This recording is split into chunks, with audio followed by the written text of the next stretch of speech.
আমি সাধারণত আমার ফেসবুক আইডিতে ফানি ভিডিও পোস্ট করে থাকি, কিন্তু আজকে এই ভিডিওটা করতে বাধ্য হলাম। তো ভিডিওটা সকল বন্ধুদের কাছে অনুরোধ, শেষ পর্যন্ত ভিডিওটা দেখুন।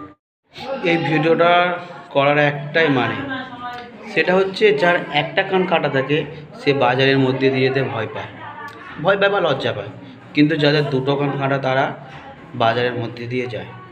তো এই একটা পোস্টার দেখুন, কলেজ স্ট্রিট থেকে কাল মিছিল বেরোবে। তার কারণটা হচ্ছে যে বিজেপি আর সিপিএম নাকি ষড়যন্ত্র করেছে, সেই জন্য নাকি 26,000 শিক্ষকের চাকরি গেছে। মানে আমাদের রাজ্যের যে ক্ষমতায় আছে যে দল, ওনারা কী বলতে চাইছে? মানুষ কি এখনও বোকা রয়ে গেছে? সিপিএম বিজেপি চক্রান্ত করেছে? মাননীয়, আপনি স্বীকার করুন যে আপনার মন্ত্রীরা কোটি কোটি লাখ লাখ টাকার বিনিময়ে চাকরি বিক্রি করেছে। আপনাকে হাইকোর্ট থেকেও সময় দিয়েছিল, সুপ্রিম কোর্ট থেকেও সময় দিয়েছিল, যাতে আপনি যোগ্য বা অযোগ্য বাছাই করতে পারেন।